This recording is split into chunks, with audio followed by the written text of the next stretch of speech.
Gilas Pilipinas, panalo na. Pero hindi lang sa basketball court, kundi pinakita ng ating mga magigiting na mga senador na ang laban ng Gilas at China is more than just basketball. Viral ngayon sa social media ang larawan ng mga Philippine senators na nagsi-celebrate after talunin ng Gilas ang China sa last game ng Gilas sa FIBA World Cup. Hanggang ngayon ay trending pa rin ang mga sinusuot ng ating mga senador na may katagang West Philippine Sea. Hanggang ngayon ay pinag-uusapan pa rin ang ganda ng laro ng ating mga players led by Jordan Clarkson, Kai Sotto, Renz Abando, AJ Edu, Dwight Ramos, and Junmar Fajardo.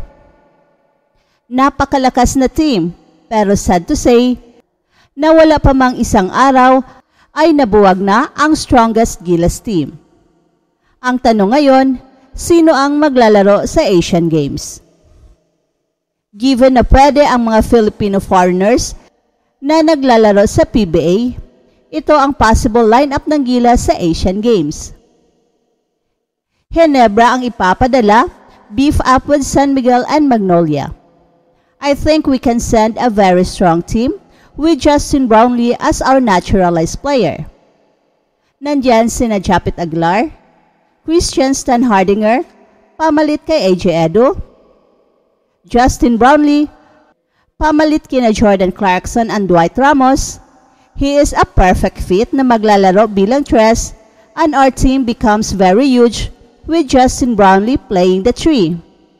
At siya rin ang ating sasandalan sa scoring. Jamie Malonzo, Scottie Thompson. So diyan pa lang, very solid na ang ating lineup given na pwede si Sistan sa Asian Games. And off the bench ay nandyan sina Stanley Pringle, Junmar Fajardo, CJ Perez, Marshall Lassiter, Mark Baroka, or Polly o Jeyo Halalon.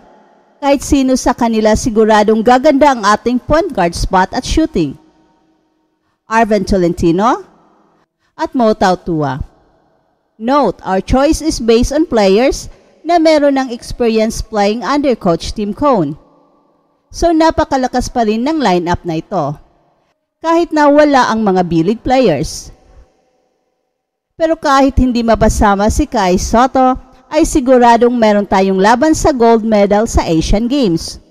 We need quickness kasi sa Asian Games more than height dahil napakabilis ng mga players sa Asia. Kaya kahit wala sina Kai Sotto at AJ Edu, ay palaban pa rin yan. Yan ang never say die.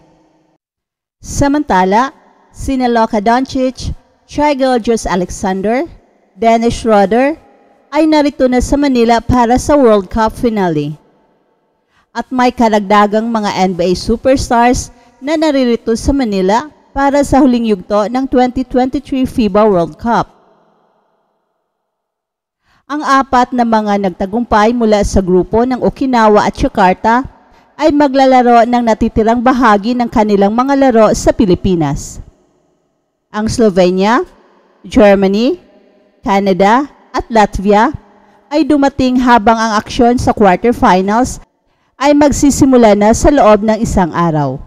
Mula kay Luka Doncic hanggang kay Shai Gilgeous-Alexander, tingnan ang ilang mga NBA stars na malapit nang magbigay liwanag sa harap ng mga Pilipinong lubos na kinagigiliwan ang larong basketball. Luka Doncic, Slovenia, Dallas Mavericks. Siya na siguro ang pinakamalaking bituin na narito sa World Cup ngayong taon.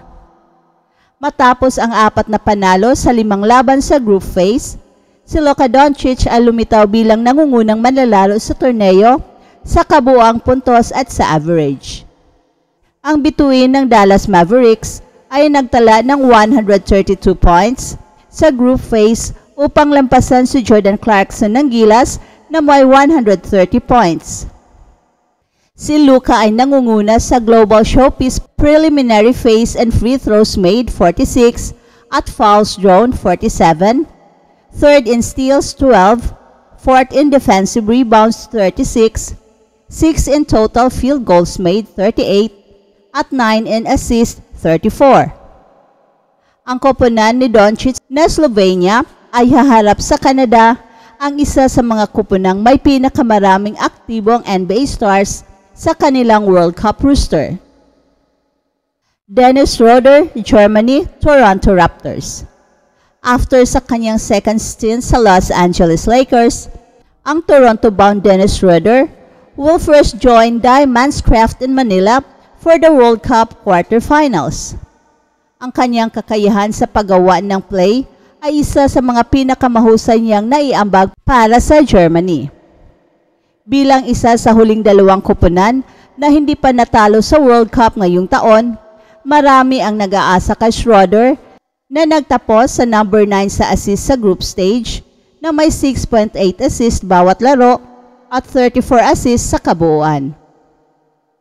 Si Schroeder at ang Germany ay maglalaban-laban para sa kanilang ika-6 na sunod-sunod na panalo upang mapanatili ang pwesto sa Final Four laban sa World Cup debutant na Latvia. Franz and Moritz Wagner, Germany, Orlando Magic. Kasama ni Dennis Schroeder ang magkapatid na Wagner mula sa Orlando na naghahatid ng magandang performances para sa Germany sa World Cup. Si Moritz, 26 years old, ay mas maraming minuto ang nilaro kesa kay Franz na 4 years younger sa kanya. Ang mas matandang Wagner ay nag-ambag ng 13 points, 6 na rebounds, 1.6 assists at 1.2 steals sa 5 panalo ng Germany.